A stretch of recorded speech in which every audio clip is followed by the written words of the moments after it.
Hello everybody! Today I'm in my tea factory in Jingmai Tea Mountain and I'm gonna talk a bit about white tea. So we're now in the early spring of 2019 and so we're in early March and so far the tea hasn't sprouted that much yet. Well, it's the same every year. At the beginning of the season a few tea trees come out of the dormancy earlier than the others, so you get a scarce supply of tea leaves at the beginning of the season, and then the amount you get increases until it reaches a peak from late March to early April, you can say, and then the rain comes and it's kind of the end of the spring season. So actually the capacity of our tea factory is thought to meet the peak time, and the peak time is only 2 weeks in the year. So the question is, what do you do the 50 other weeks in the year? Well, for example, we have for withering poor tea, we've bought a few of these flat bamboo baskets on racks. Okay, we have 4 racks like these. These days we don't have enough leaves to fulfill the space with the space of those flat bamboo baskets. So what we can do is white tea. White tea is a very simple processing. I just go in the mountain and collect the leaves the tea pickers have harvested, and I simply lay them in a very thin layer like this, like you can see here, on a flat bamboo basket or any withering surface. It could be bamboo mattress, it could be a withering mat. It's better if it's aerated on both sides. Like you can see, these have little holes. It's because the tea is simply going to dry by diffusion. Like in early spring the air is quite dry and your leaf is full of water, and slowly the leaf cells will become more and more permeable, and this water that's inside the cells will slowly evaporate. So that's as simple as this. You collect the leaves and you just spread them on those withering surfaces.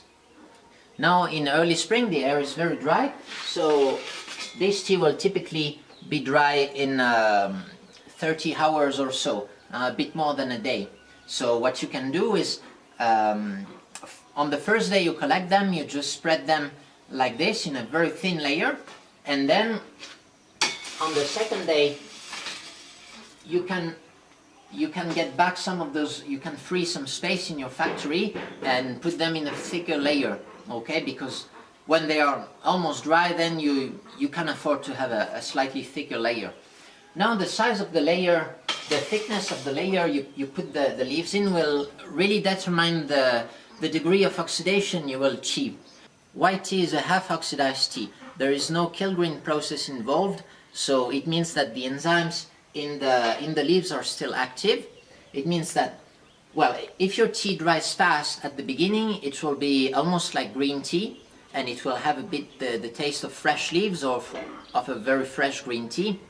As it ages, it will turn darker and darker because the enzymes are still active, and they are only slowed down because the tea is dry.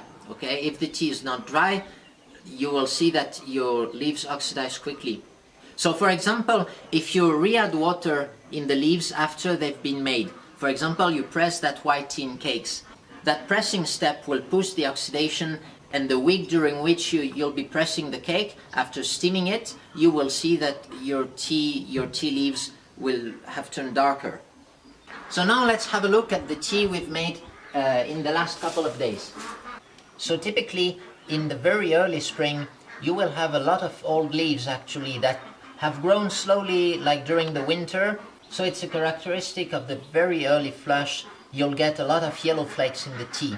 So for example, if you make pu'er tea, it could look a little bit like some autumn tea when you relate it to the amount of yellow flakes you have in it. So you can see that this material, I could consider it fairly tender if you compare it to this one. You can see that this tea has much fewer buds than this one. And it's simply because it was harvested in a different tea garden, and that flush had already gone quite old. So if you made that into pu'er tea, that would be most would be yellow flakes. And now, yeah, you can say if you make a white tea with that, you don't have that silvery aspect that you have with the tender material, but it still tastes pretty good, especially after pressing and aging. Well, in the past I thought like when you make white tea you need to have pure buds or one bud one leaves so that the leaves look very good, but I found out that generally after some aging, like after 1 or 2 years of aging and pressing the tea, you can get delicious, very sweet tea with older grades. Since the enzymes are not deactivated, it will age different from pu'er tea. It will actually oxidize much faster. Basically, this tea you see now is very green because it was dried only a couple of days ago. But even in 1 month it will be already a bit yellowish, and after 1 year or 2 years it will be orange, and typically they are kind of fully oxidized after 5 years. So that's how you make white tea. It's a very simple tea to make. The only drawback is that it takes a lot of withering floor in the factory, but if you're in the low peaks, you don't have much leaves compared to the size of your factory. It's very worth tea to make, and it doesn't require much skill to make that basic processing. So this is the processing of moonlight white tea, the white tea we make in Yunnan. There are other ways to process the white tea. The general rule is that white tea only has a withering and a drying. So for example, you could also sun dry the leaves, or you could dry them in an oven with hot air without any other processing. You could make a mix of those techniques too. So even if the processing looks simple, there are actually many twists that you can add to this processing, and that gives the difference between moonlight white and Bai Mudan, and of course then you can play on the grade, like Shoumei would be the low grade in Fujian, while Bai Mudan is the middle grade, and Bai Hao Inzhen is the high grade of Fujian white tea. In Yunnan we all call it moonlight white, Yuguangbai, but you can still find different grades of it. Okay, so that's about it for today. Please give us a like if you enjoyed the video, subscribe to our channel for more info about tea processing and agriculture, and leave comments about the white tea in the comment section. Have a good day. Goodbye.